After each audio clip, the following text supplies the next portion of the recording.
aromamari.com നല്ലൊരു വരനെ കണ്ടു. നമുക്കൊന്ന് നോക്കിയാലോ?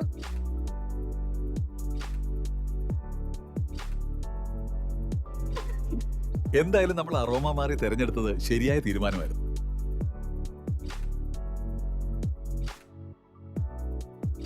aromamary.com വെബ്സൈറ്റ് ആൻഡ് മൊബൈൽ ആപ്ലിക്കേഷനിലൂടെ ജീവിത പങ്കാളിയെ കണ്ടെത്തൂ. രജിസ്ട്രേഷൻ തികച്ചും സൗജന്യം.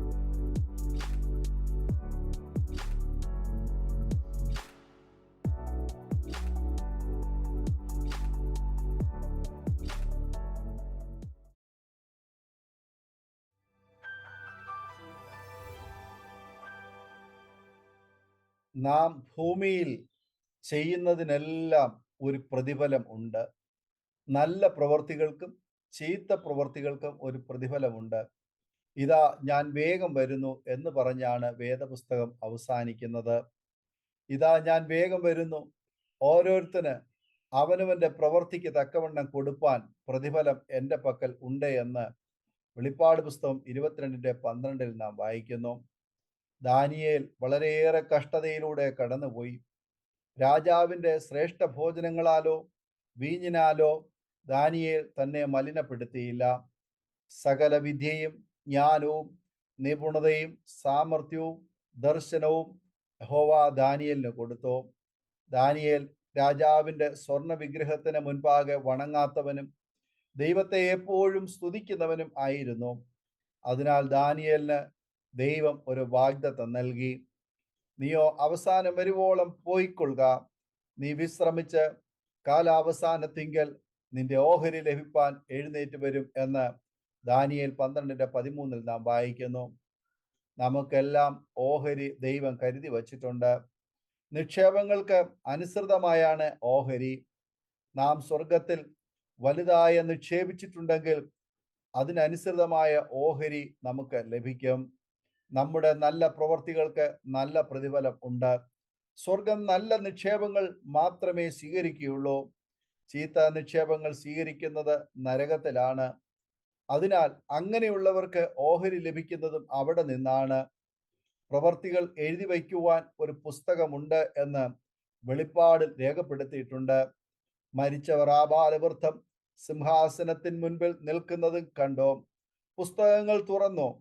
പുസ്തകങ്ങളിൽ എഴുതിയിരിക്കുന്നതിന് ഒത്തവണ്ണം മരിച്ചവർക്ക് അവരവരുടെ പ്രവർത്തികൾക്കടുത്ത ന്യായവിധി ഉണ്ടായി. സമുദ്രം തന്നിലുള്ള മരിച്ചവരെ ഏൽപ്പിച്ചു കൊടുത്തു. മരണവും പാതാളവും തങ്ങളിലുള്ള മരിച്ചവരെ ഏൽപ്പിച്ചു കൊടുത്തു. ഓരോരുത്തന് അവനവന്റെ പ്രവർത്തികൾക്കടുത്ത വിധി ഉണ്ടായി. മരണത്തെയും പാതാളത്തെയും തീപ്പൊയ്കയിൽ തള്ളിയിട്ടു. ഈ തീപ്പൊയ്ക രണ്ടാമത്തെ മരണം. ജീവപുസ്തകത്തിൽ പേരെഴുതി കാണാത്ത ഏവനെയും തീപ്പൊയ്കയിൽ തള്ളിയിടും എന്ന് വെളിപ്പാട് പുസ്തകം 20:12 മുതൽ 15 വരെ നാം വായിക്കുന്നു. പ്രവർത്തികൾക്ക് അനുസൃതമായി പ്രതിഫലം എന്ന വേദപുസ്തകത്തിൽ 1 കൊരിന്ത്യർ 3:14-15 വാക്യങ്ങളിലും 2 കൊരിന്ത്യർ 5:10 കൊലോസ്യർ 3:24 രേഖപ്പെടുത്തിയിട്ടുണ്ട്. ഭൂമിയിൽ നാം ചെയ്യുന്ന ഓരോ പ്രവർത്തികൾക്കും കണക്ക് കൊടുക്കേണ്ടി വരും.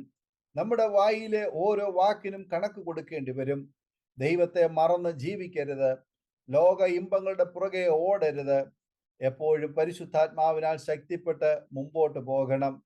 ഈ ലോകത്തിൽ മലിനപ്പെടാതെ ജീവിക്കണമെങ്കിൽ സ്വർഗത്തിലെ കൃപ കൂടിയേ തീരൂ. ഇത് ദൈവത്തിൻ്റെ കരുണയുടെ കൃപയുടെ കാലഘട്ടമാണ്. ഇതാണ് സുപ്രസാദ കാലം. ഇതാണ് രക്ഷാസമയം. കൃപയുടെ പെട്ടകം തുറന്നു കിടക്കുന്നു. ആർ അകത്ത് കടക്കും? നീതിപ്രസംഗിയായ നോഹയുടെ കാലത്ത് ആരും രക്ഷയുടെ പെട്ടകത്തിൽ കടന്നില്ല. എത്രയോ കാലം നോഹ വിളിച്ചു പറഞ്ഞതാണ് യഹോവയുടെ കോപം വരുമെന്ന്. ജനം കൂട്ടാക്കിയില്ല. ആ കാലം പോലെ തന്നെ ഇന്നും ഉണ്ടാകും എന്ന് യേശു പറയുന്നു. നോഹയുടെ കാലം പോലെ തന്നെ മനുഷ്യപുത്രന്റെ വരവും ആകും.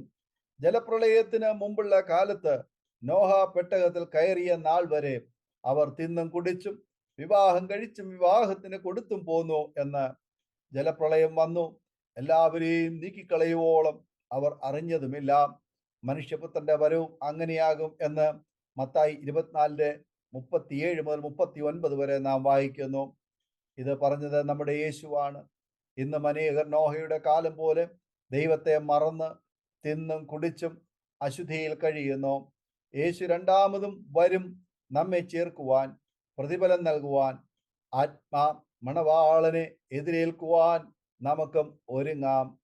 തീർച്ചയായിട്ടും പാട്ടുകാരൻ പാടിയതുപോലെ പ്രത്യാശയോടെ നമുക്കും ഇങ്ങനെ പാടാം: പ്രതിഫലം തന്നിടുവാൻ യേശുരാജൻ വന്നിടുവാൻ, അധികമില്ലിനിയും നാളുകൾ നമ്മുടെ വ്യാധികൾ തീർന്നിടുവാൻ.